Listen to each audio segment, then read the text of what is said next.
Haleluya. Kwa hiyo katika udhihirisho huo wa Mungu katika roho, maana yake Mungu anatenda, anatembea, anaishi na watu wenye mwili. Mungu anaishi na watu wenye mwili, anaitumia miili ya watu hawa. Mimi anautumia mwili wangu kufanya makusudi yake hapa duniani. Kabla ya hapo Mungu alitumia malaika. Alitumia malaika kuleta makusudi yake hapa duniani. Alileta jumbe zake hapa duniani. Ukiangalia katika manabii, manabii walikuja later, lakini mostly walikuwa anafanya kazi na malaika. Anawaagiza wafanye hiki, wafanye kile na kile. Na hatimaye mpaka hata wakati Bwana Yesu anakuja ulimwenguni, malaika alifanya kazi ya kumleta Yesu duniani pamoja na manabii.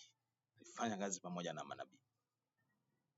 Sasa Mungu bado anafanya kazi na malaika, lakini anao pia watu hapa duniani ambao anafanya kazi nao, ambao miili yao inasemekana kuwa ni mahekalu, ni hekalu la Roho Mtakatifu, ni makazi ya Roho Mtakatifu, ni makazi ya Mungu mwenyewe.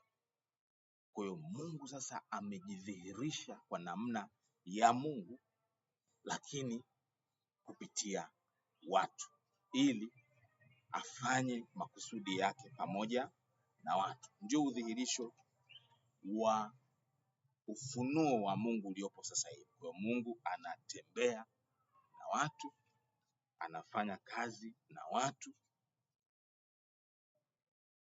kwa jinsi ile ile ya uungu. Yaani kama roho. Roho hatuwezi kuishika, lakini tunaona matokeo yake. Ningetamani, najua nitakuwa nimeelezea mahali fulani huko mbele, ningetamani kuonyesha kitu kimoja hapa kabla sijaenda kwenye sehemu nyingine ya ufunuo wa roho, ufunuo wa Mungu. Ni kuonyesha kwenye waraka wa kwanza wa Korinto sura ya 14. Sura ya 14. Waraka wa kwanza wa Korinto sura ya 14, nitasoma mstari wa kwanza. Utanipa kidogo mwangaza hapo. 14:1 inasema hivi: Mfuateni upendo na kutaka sana karama za roho, lakini zaidi kwamba mpate kutubu. Maana ni 12, samahani, ni sura ya 12 mstari wa kwanza. Sasa basi ndugu zangu, kwa habari ya karama za roho sitaki mkose kufahamu. Anasema mwajua ya kuwa mlipokuwa watu wa mataifa mlichukuliwa kwa kufuata sanamu zisizonena kama mlivyoongozwa. Kwa hiyo na waarifu ya kwamba hakuna mtu anenaye katika roho wa Mungu kusema yeye Yesu amelaaniwa, wala hawezi mtu kusema Yesu ni Bwana isipokuwa katika Roho Mtakatifu. Basi pana tofauti za karama, bali Roho ni yeye yule. Tena pana tofauti za huduma, na Bwana ni yeye yule. Kisha pana tofauti za kutenda kazi, bali Mungu ni yeye yule azitendaye kazi zote katika wote. Nafikiri nitaka niende kwenye mstari wa 7 ambao anasema lakini kila mmoja hupewa ufunuo wa roho kwa kufaidiana. Kwa hiyo yani jinsi roho anavyofunuliwa kwa watu, kila mmoja ana ufunuo wa roho tofauti na mwingine, lakini kwa kusudi la kujengana, kufaidiana, kukamilishana. Kwa sababu mtu huyu ambaye ana ufunuo wa roho mwenyewe tu hawezi kuwa na ufunuo wote wa roho. Yaani mtu mmoja hawezi kukamilika katika ufunuo wa roho, yaani akawa na 100% revelation of the spirit. Kila mmoja ana ufunuo tofauti kwa ajili ya kufaidiana, kwa ajili ya kukamilishana. Kukamilishana ndio neno ambalo ni zuri zaidi, kwa sababu kimwili hatuna ukamilifu. Hatuna ukamilifu kimwili. Anayetukamilisha sasa ni Roho Mtakatifu. Naye sasa haukamilishi mwili mmoja, anaukamilisha mwili wa Kristo. Ina maana wote sasa, kila mmoja portion kwa portion, yani mtu kwa mtu anaukamilisha mwili wa Kristo pamoja. Kwa pamoja, kila mmoja anahusika kuukamilisha mwili wa Kristo.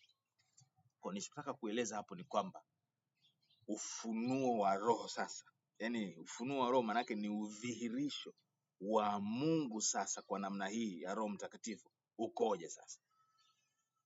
Ndio huu ambaye ameuelezea katika hii waraka wa kwanza wa Korinto sura ya 12, kwa sababu hapa baada ya ule mstari wa 7 anaendelea na kutaja sasa zile tunaziita karama. Sasa karama manake ni udhihirisho wa Mungu. Yaani Mungu anajidhihirisha kwa kuponya, anajidhihirisha kwa maarifa, kwa hekima, kwa unabii, anajidhihirisha kwa ishara na maajabu na matendo makuu, anajidhihirisha kwa lugha na kufasiri lugha. Kwa sababu hizo tunaziita karama. Kwa kufundisha tunaziita karama kwa sababu sio aspect za mtu, za mwanadamu. Sio aspects, natural aspects za mwanadamu. Sio namna za asili, sio asili ya mwanadamu. Ni asili ya Mungu. Ndio hicho nachokijaribu kukipoint out hapa kwamba kwa hiyo kupitia hivyo vitu nitakuwa nimeelezea, najua nitakutana navyo huko mbele. Kupitia hivyo vipawa, kupitia hizo karama, basi utendaji wa Mungu unaonekana hapa duniani. Na sio lazima iwe hizo karama ambazo ni maarufu. Nimegundua kwamba kuna karama nyingine sio maarufu sana, yani hazipigi kelele sana hizo, lakini zina nguvu ya Mungu kubwa kuliko hata zile ambazo ni maarufu. Mfano, mtu akibadilishwa moyo wake, akawa na moyo wa upendo, akawa na moyo wa ukarimu, akawa na moyo kama vile Yesu alivyokuwa. Unajua hiyo ni gift, ni karama hiyo. Soma katika Warumi sura ya 6 inaonyesha hizo karama. Karama ya kuupenda, karama ya kukumbatia, karama ya ukarimu. Yaani ni kwamba hizi karama zinamwezesha huyu mtu alio katika jinsi ya mwili kuacquire na kumreveal Mungu. Kufanya kama vile Mungu anavyofanya. Manake hatafanya kama Mungu anavyofanya kwa sababu amekuwa kama Mungu alivyo. Na huo uwezesho wa kuwa kama Mungu alivyo ni wa Roho Mtakatifu. Ni Roho Mtakatifu ndo anayemwezesha mtu kupata mabadiliko kutoka ndani ya moyo wa mtu. Kwa hiyo Roho Mtakatifu ni vile ambavyo Mungu amejidhihirisha katika namna ya mwili, amejidhihirisha kwa watu wa mwilini, ili wale watu wa mwilini waweze kuyaishi maisha ya Mungu, waweze kumdhihirisha sasa Mungu, yani watembee kama vile Mungu anavyotembea, wayafanye mambo ya mbinguni hapa duniani. Yani waulete ufalme wa Mungu ulishakuja kwa sababu Roho Mtakatifu anatenda na watu. Kwa hiyo wanaudhihirisha ule ufalme wa Mungu hapa duniani. Ile anasema ufalme wako uje, utakalo lifanyike hapa duniani kama mbinguni. Ndicho wale waliojazwa na Roho Mtakatifu wanachokifanya. Wanavifanya vitu vya mbinguni hapa duniani. Kwa hiyo ukiona vitu vya mbinguni vimepungua hapa duniani, usimlaumu Mungu wala usimuombe Mungu. Mungu yeye alishawajibika. Yani wajibu wake ilikuwa ni kumleta Roho Mtakatifu. Alipomleta Roho Mtakatifu kwetu, amemleta ili aweze kuyatenda yale mambo ambayo kimwili hatuwezi kuyafanya, ambayo Mungu anataka kuyatenda kwa namna ya mwili. Na hata tumia mwili mwingine, kwa sababu mwili aliotumia ultimately, yani alimaliza kutumia mwili wa Yesu. Alimaliza kutumia mwili wa namna ya Mungu kupitia Yesu. Alimaliza pale. Sasa akaipa na hii miili yetu sasa uwezesho wa kufanya kama vile Yesu alivyofanya, na ni mingi, yani tuko wengi kweli kweli. Kama wote tutaenenda katika Roho kwa kujazwa na Roho Mtakatifu na kuyafanya yale mambo anayotuagiza kuyafanya kwa kutumia hizo karama na vipawa na uwezesho aliotupa, tutafanya zaidi. Ndicho kile alichokisema Bwana Yesu mwenyewe. Alisema, yani mtu yeyote atakayeniamini mimi, kazi ninazozifanya atazifanya pia na zaidi ya hizi. Yesu yeye alikuwa peke yake, akawaacha wanafunzi wake 12, 11, wakawa 120. Baada ya kuwa 120 wakashukiwa na Roho Mtakatifu. Matendo ya Mitume 1:8. Wale 120 wakafanya kazi kubwa kweli kweli, kutoka katika sehemu kidogo tu, kijiji kidogo cha Galilaya, wakasambaa dunia nzima. Si wao tena 120, bali wao 120 wakazaa na kuzaa na kuzaa. Hawakuzaa kimwili, yani multiply kwa kupitia watu, kwa kupitia jinsi ambavyo walikuwa transformed kwenye mioyo yao, na walifundisha kwa namna ya maisha yao. Kwa Roho Mtakatifu ni ufunuo wa Mungu unaokuja ili kumtransform mtu, kubadilisha mtu, sio kumfanya mtu aigize kama vile yeye ni mtakatifu. Na ndivyo watu wengi wanavyofanya sasa hivi. Kwa watu wengi hakuna mabadiliko, hakuna transformation. Ni rahisi sana kuigiza. Yani kuigiza kwamba wewe umeokoka ni rahisi sana, easy kabisa. Na unaweza ukaigiza miaka yote.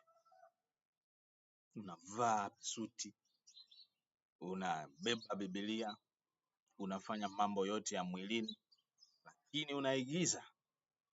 Haujawa transformed. Huku ndani hakujabadilika.